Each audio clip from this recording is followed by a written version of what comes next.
Well, hello, Jacqueline, Hello, Luchana. and welcome to Nothing Media, Nothing Conversations. Um, it's good to have you here. Sorry that I late a little bit. That's fine. I just got a new puppy yesterday. Hmm. So the dog was just waking up and I was like, I had to put him outside. And then I was like, he just went back in his cage and went to sleep. I was like, well, that's okay. Now I can carry on. And Yeah, yeah. No, feel free if anything, if there is anything you should do, feel free. yeah, I'll listen out for the dog. Mm. So basically, we don't know each other, so to speak. Yeah, Mhm. we just message for a while. Um, Michael is our matchmaker. Hi, Michael. Hi, Michael. Um, Yeah, he so said, have you been talking to Michael in the Nothing Cafe group? Have you been, because he's posting a lot of things yeah, there. yesterday there was such a lovely meeting, but I didn't manage to be with Michael in one and the same room. But I spoke with him one of the previous time. Hmm. So he messaged me. He said you should speak with Jacqueline, and I said okay. So here we go. And I said, yes, that's fine. Let's talk. Yeah, that's a very beautiful response. Like when, yeah, I have also received beautiful refusal, but when there is this, yeah, when there is this openness, and I don't know how to put in words, there is this freedom to speak or not to speak, of course. Yeah. So Yeah. could you, um, let me ask you, would you mind to tell a little bit about the story of Jacqueline, the character? Okay. Does the There's character was seeking something, or mhm. does she found something? um it's interesting because it's like, as you talk about it more, there's the version that comes up, and it's just the version that you sort of that's been made up. um but I think just for so many years, I was looking for something. I was doing I lived in London, and I had my own business, which I gave up, and I was teaching Tai Chi and martial arts in London and meditation, and I went to Thailand, and I was did Vipassana, and I just like, I'd got the Buddhist temples for meditation. Previous to that, um, I must have read 1,000 self-help books. Even one called, was it How to Win Friends and Influence People, was one in the early days. And it was quite funny because I saw a post on Facebook which said, if your date turned up with a book and it was off because of the book, what would it be? And somebody had written How to Win Friends and Influence People. But it was just a book on communication. I always thought the title was kind of funny. Yeah.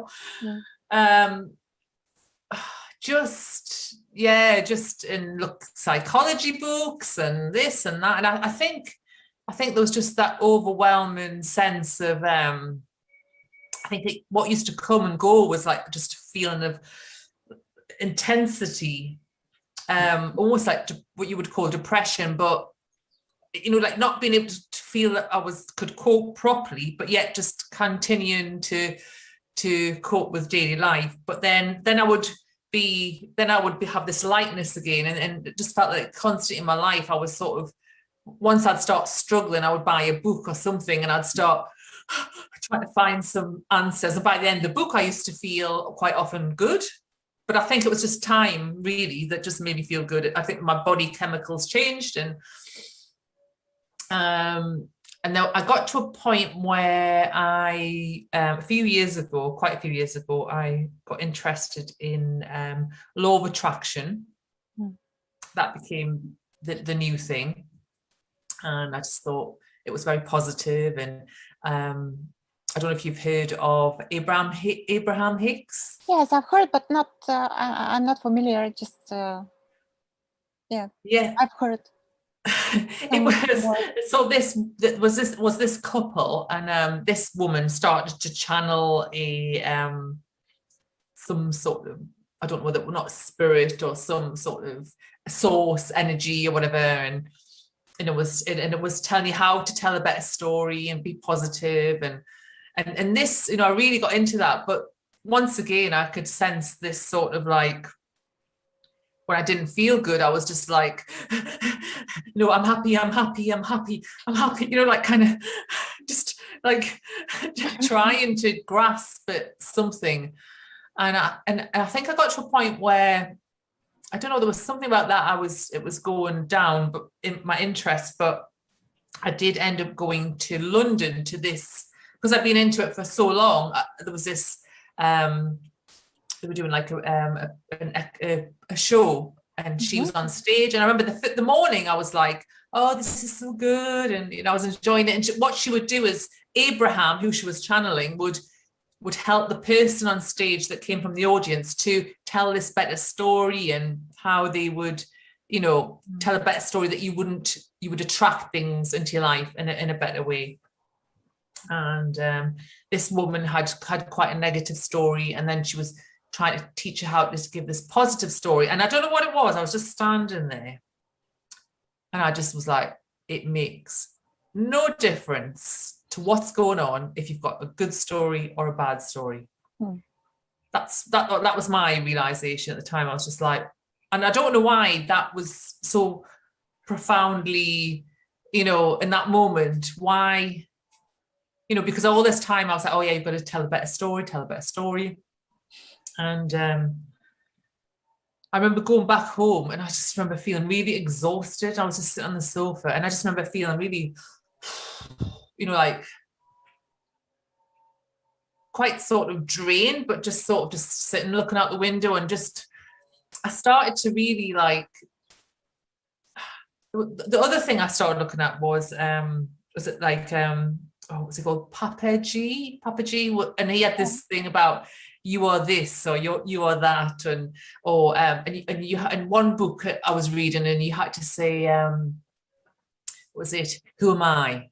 And I would just say, and this is at this point I started all the time I'd be going, who am I? Who am I? Who am I? I mean, waiting for the answer, right? And I was looking, I was like, where is it? Where is it? Where is it? You know, and I can't remember. I don't know whether the lines of the story are exactly in the right place, but it's in the timeline. But I just remember getting to this place. I was like, I just can't find myself. I can't find myself. And there was this sort of breaking down. I don't know whether it's some sort of neurological pathway in my brain that kind of just changed or whatever. Or, you know, that I just wasn't seeing things in the same way. And I would start to say something, and as I was speaking, I would be like, I'll be thinking that I could see, it was like I could see the words coming out and hear them, but I was like, they don't make any sense whatsoever. Blah, blah, blah. But I was saying something, and then I went through this weird, like, ideal period where everything was in its innocence, and it was like, I was seeing that nobody could actually do anything wrong, and this sort of sense of that nobody, eventually, that kind of, there wasn't really a choice. Yeah. That no choice.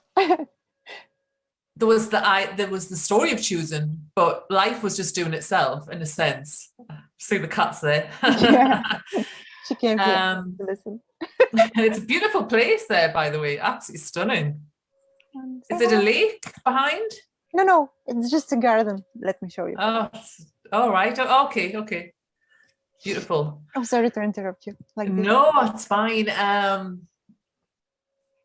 Yeah, there was, and there was just a lot of sitting around. I don't know whether I was just trying not to think, and I was just like, I think this sort of sense of over meditation as well was happening. Like, and I was getting a bit sort of, it was like a slowness as well of thoughts, and I'll be like speaking, and I'll be like, and I think that was slightly to do with over meditation. Not that I was like, you know, the gaps between everything and all this, the people talk about these sort of things. And then I was sort of online. I remember being on Facebook and I'd be typing things about my discoveries. And at one point I started to think that thoughts maybe were just being transmitted in, that they were nothing to do with us, and that thoughts were just, you know, I knew there was something, but I couldn't. I was like trying to find my, I don't know if any of this is making sense to you, if it resonates at all. A lot. Oh, this is good. Yeah, when you describe this initial, like you see innocence, everything is innocent. Someone called this honeymoon, and I'm so thrilled about this description. Honeymoon, yeah. Because it's like there was all this innocence, and then it felt like everything was totally like maybe like a euphoria with it, to the point that I just suddenly, I could see something. I could see that, I think it was actually Michael once. The first time Nancy picked me up off, must have seen me posting on something. I was losing friends because they didn't like my opinions on this. That was one thing. People I'd known a long time were like, right, don't want to hear this. And Nancy sort of dropped me into the Exploding Rainbows group. And I was like, oh God, here we go, another guru, you know, they're going to tell me how it is and blah, blah, blah. You know, I was just like, oh, I'm done. Like, you know, I'm just done with this. And we sort of had this quite combative discussion that went on the first day, me, Nancy and Michael. And I was like, oh, here, you know, but actually by the end of it, I was quite furious with them for some of the things they were saying. But then at the end, I was like, yeah, actually, I can see why some of the things you're saying are hurt, feel like hurt, because it was like an attack on the ego.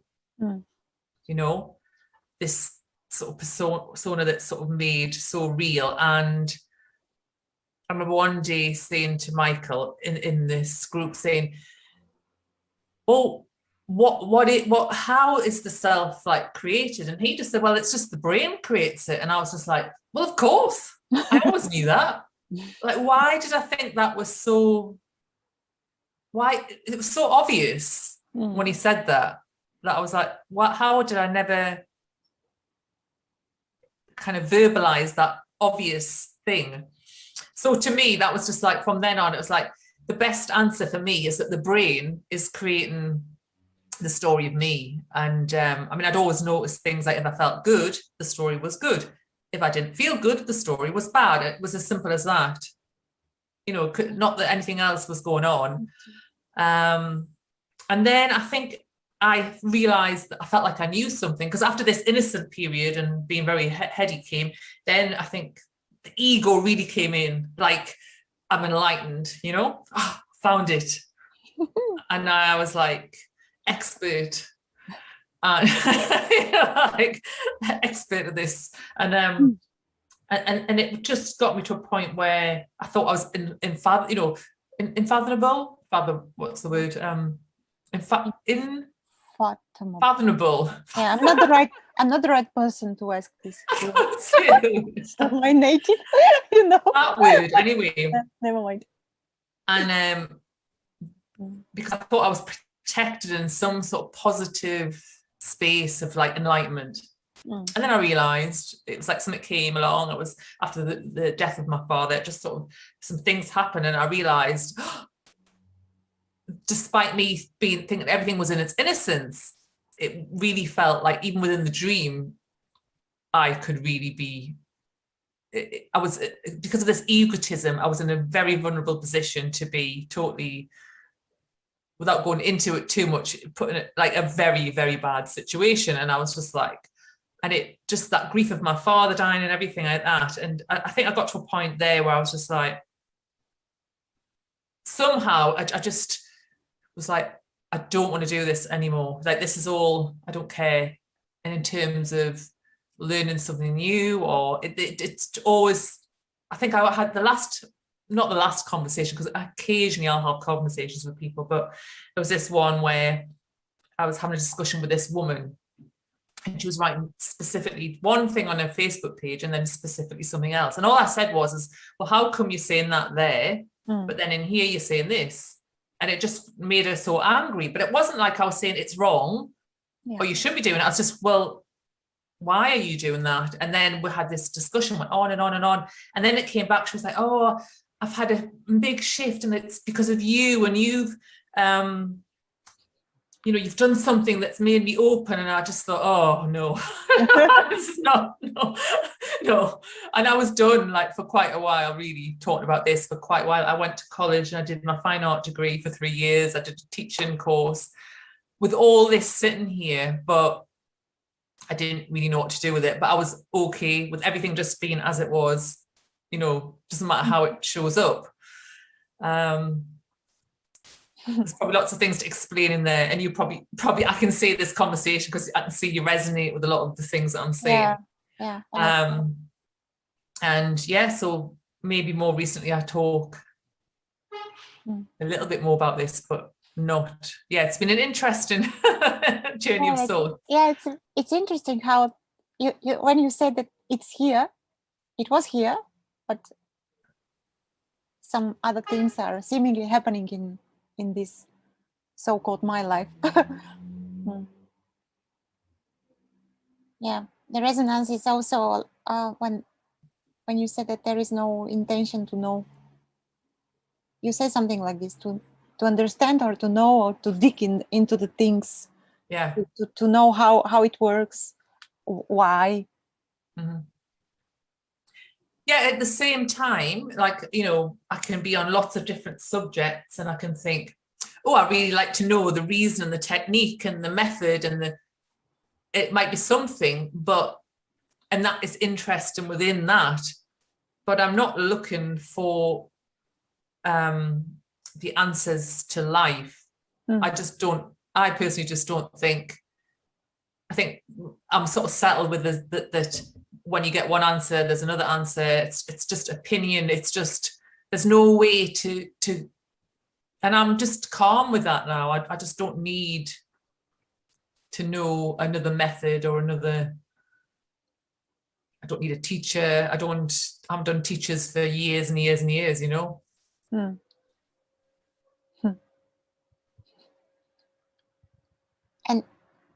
how do you approach all these practices, methods? You've mentioned law of attraction, meditation. How do you see them now?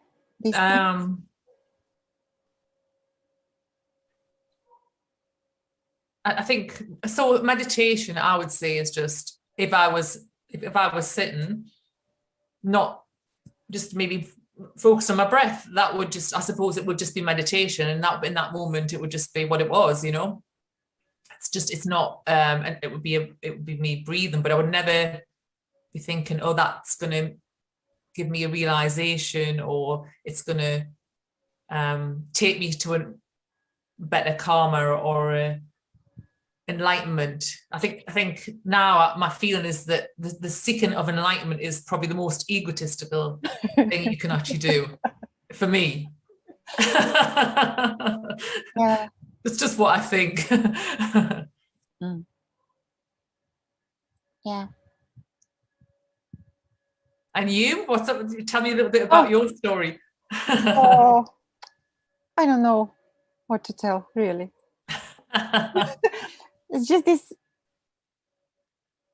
life that is happening out of nowhere to no one.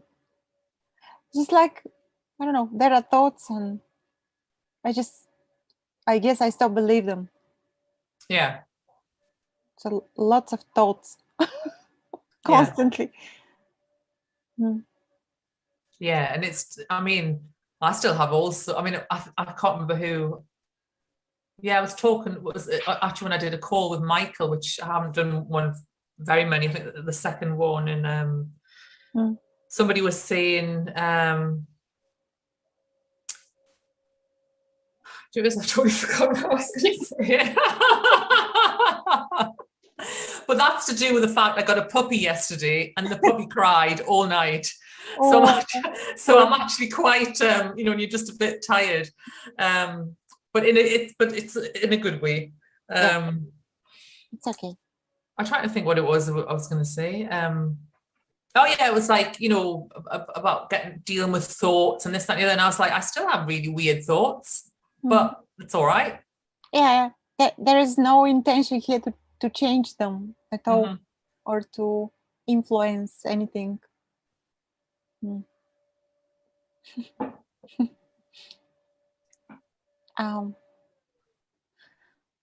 So did you try to speak with some of your friends? You've mentioned, okay, family, relatives, closest one, because here there was this impulse to to save the world. It's like no one needs or wants to be saved. Yeah, I mean, I think initially it was like that sense of loneliness, because you're like, oh my God, like nobody knows, like nobody gets this, nobody wants to know it. What is the point in even talking to anybody about it? Because, you know, nobody wants to. I mean, basically, I don't think we've even said it yet, that really the self is a fabrication of the brain. So therefore, you claim it as I, but it's not. You know, like I say, you're searching for that, who am I? It's not anywhere. It's just words and description. And so you find out quite quickly, if you try to tell people they don't exist, that it's not so polite. Yeah, I don't go around doing that. It's like, you don't exist. Well, you exist as a fragment of the brain's, you know, what the brain produced. It's like, yeah. So I remember speaking to some friends who were doing, who were into Abraham Hicks, because it was a bit out there anyway. And I think that one friend probably just thought I was a narcissist, was trying to like impose, but I was excited. I was like, oh my God. And then I don't, people who are, generally I would speak to people in these sort of forums, but never, I mean, I talk to my husband a little bit and my child and people I know. Sometimes I'll say things like, oh, maybe the thoughts are, that I will say that, like, if you've got stressed sensations inside, that maybe you just look for a reason why you feel like that, and then you'll make up a story. Well, let's see what it is. I know what it is. It's that, or it's that. Exactly. And you dig into the story. You dig deeper into the story. Because then if you think, well, if that wasn't happening, what would I be blaming instead? Oh, I know, I'd be blaming that, and then I'd be blaming that. There'd always be something. If you didn't feel good, there'd always be this story coming up. So I can sort of, and I will now say, I don't say things like, because I don't believe in God and things like that. No, I don't believe in imaginary things or spirits or nothing. I mean, just there's no otherworldly stuff for me, which to me, now a single angel at least. No, I'm just kidding. Not just one. This one. Yeah. or things like the source energy or God or consciousness, in terms of being like the big conscious. I just don't. And to me, that was such a relief. I think for a little while, saying I didn't believe in God, and sometimes I think it might still be a little thing in there, was like, I never really believed in God anyway, to be honest. And then I was looking for God, and then I was like, actually, I'm God. And I was like, actually, God doesn't exist. and yeah, I don't go around telling people that God doesn't exist and things like that. I mean, it's just, I mean, I think as well, you realize that it's quite cruel as well if you just go around telling everybody that your beliefs are rubbish and, Yeah, absolutely. Yeah, it's not kind, so. Yeah. If there is a resonance, then there is an openness and there is a hearing, but no one hears this anyway.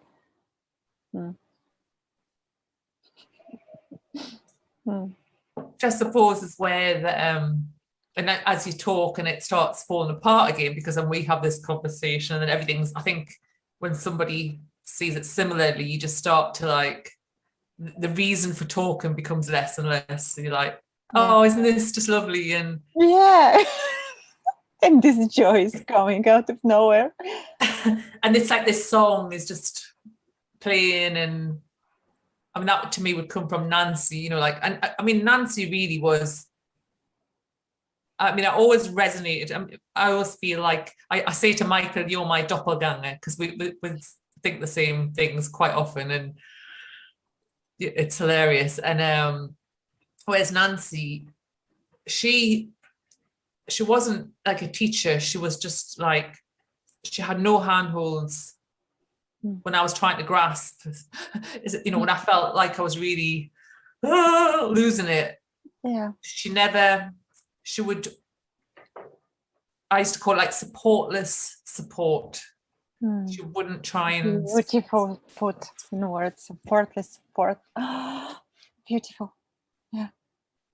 And I mean, these are things that are her words, but I've all, you know, really made sense where, you know, like, I'm not going to put a band-aid on it, you know, like, you know, it's like she'd say like, it's like you're bleeding, you know, and you're trying to put band-aids on to try and stop this actually feeling things. And but I went through a lot of time where I was crying a lot, you know, I was just crying all the time. And until I got to a point where I was after my dad's, after my father passed away, and I remember I was like, because the sea's not too far from here, so I'd run down. I used to run then, and I just cry, and I remember thinking, like things were happening. I was like, I can't get out of this. This is, and when I really got that sense of that I'm not doing anything, that I'm not doing this, I was just like,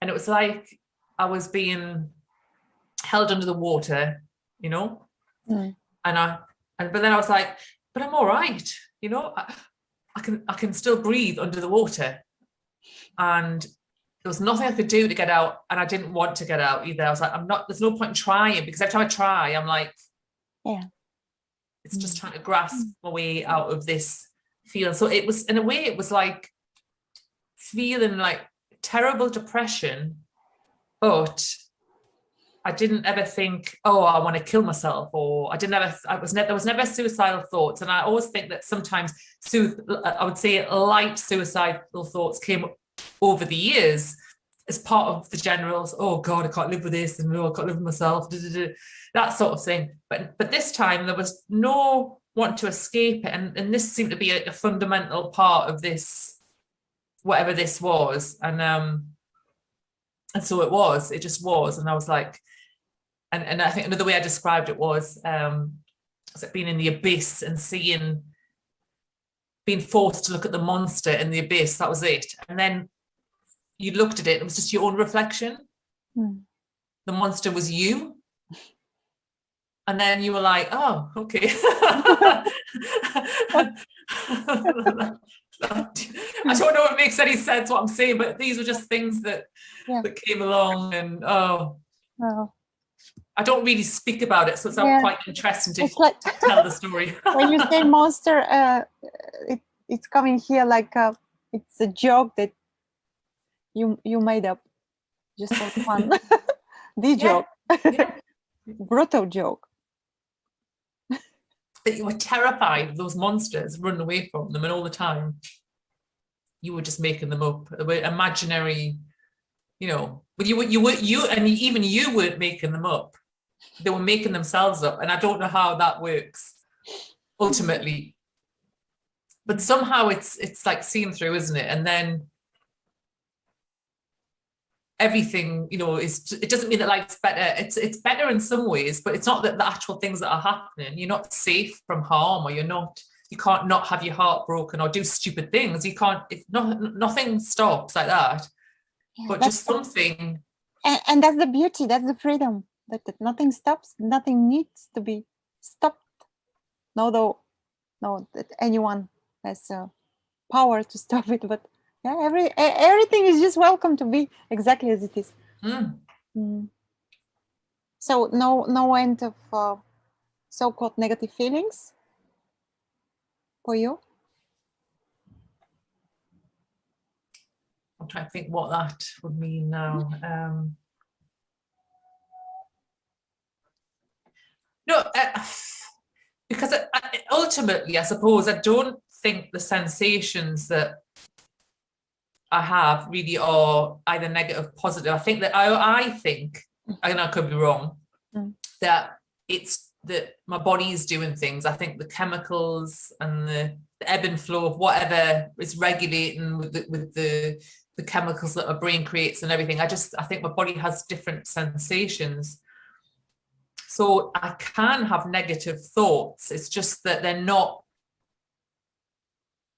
you know, I just don't believe them at the same time. They can be there. So I'm not able to train myself just to positive thoughts. It's like all sorts of rubbish will come up, but it's just okay. There is this okayness. Yeah. So rather than being like, oh, I'm on a cloud of enlightenment and everything's like perfect and I have only but love for everybody. Of course. And but whereas like now I'm like, well, actually that person really gets on my nerves. And that's fine. It just is what it is. It's just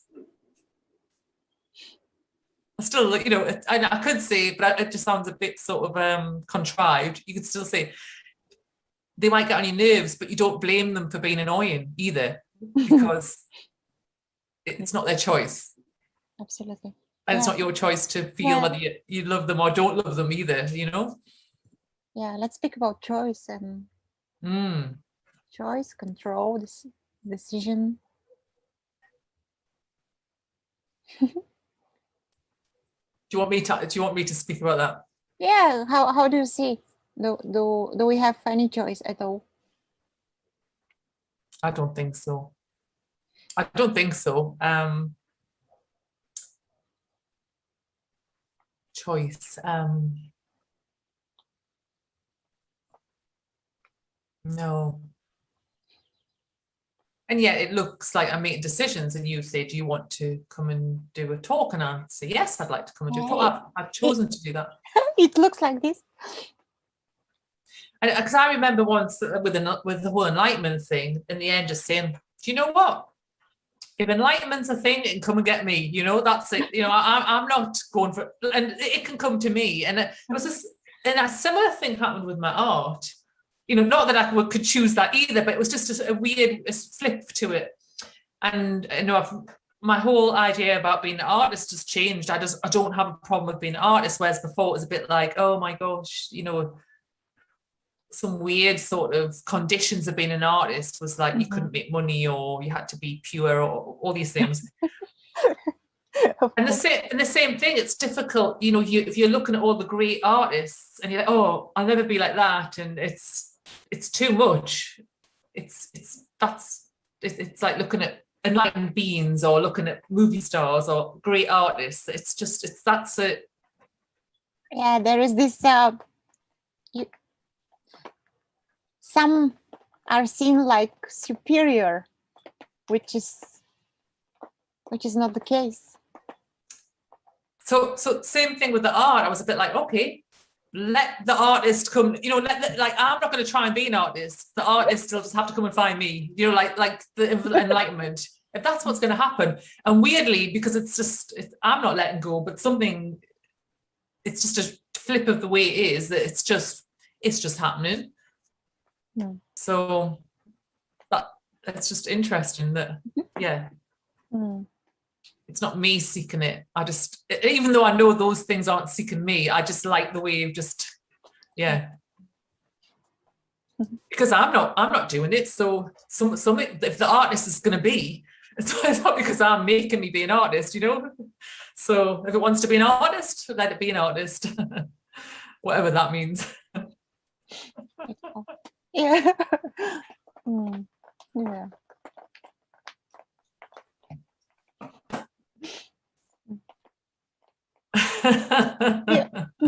Yeah, you mentioned that Michael said to you about these nothing cafe meetings, but I don't know, do you engage with some communities, let's say, or do you follow or do you listen to anyone lately?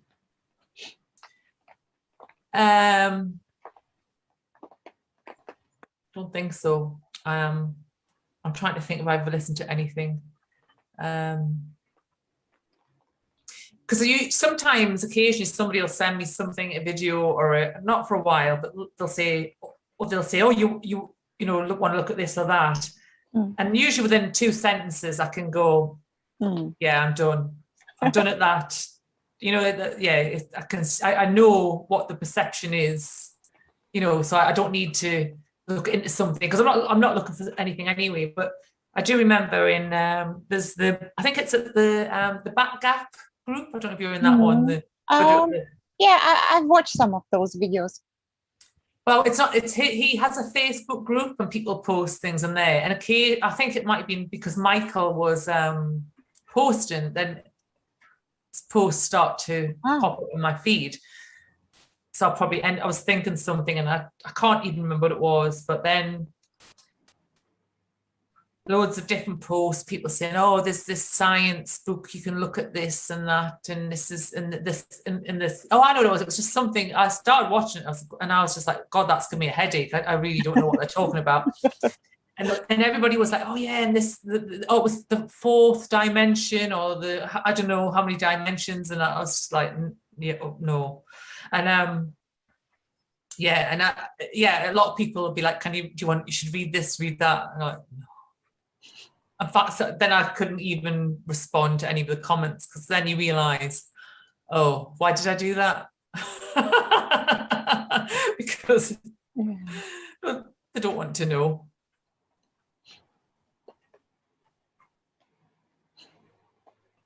Yeah, if that's the right thing to say, but not really the right thing to say. But you know what I mean? You just go, this is a bit pointless. Yeah, exactly. There is no intention to know, to learn. Oh yeah, you can learn something, of course, but yeah. So it's interesting. I think I went and did Exploring Rainbows. I started doing some Zooms at 6 o'clock UK time, because they're always at 10 o'clock at night, which was too late for me. It was just, that was kind of for me also, yeah. So it was nice to get on there with Michael and Todd and just talk to them. But yeah, so this is, and then since then I've maybe been on a couple of posts, and then I get this message to speak to you, so here I am. Lovely. Yeah, it's like, it's a miracle, like this happened. All the time I'm so surprised, like, I don't know, there is this certain energy, and maybe joy is the right word, that yeah, there is a joy speaking, even though there is no sense of speaking. The words are empty, of course, but there is this joy, this enjoyment, like you say, especially when there is a resonance and there is this, it's like getting stronger. It feels like this. I don't know if it's like that you say, that emptiness, there's that emptiness to it all, and yet it just feels very, very real, and everything feels, it's all neuron sensation and stuff, and pain, and all the feelings and perceptions are all like in the brain, yet it feels very full and real and tactile and tasty, and more alive, like the colors are more are I don't know, so rich. Look how green is this. I think I might have to go and check on my puppy. It's sure, it's supposed to go to the toilet every hour, so no, we can stop it for now. Yeah, maybe we should continue. Yeah, definitely. It'd be great. Yeah, I will stop this for now, and thank you so much for. I'd like to know a bit more about you as well. I will stop. Bye.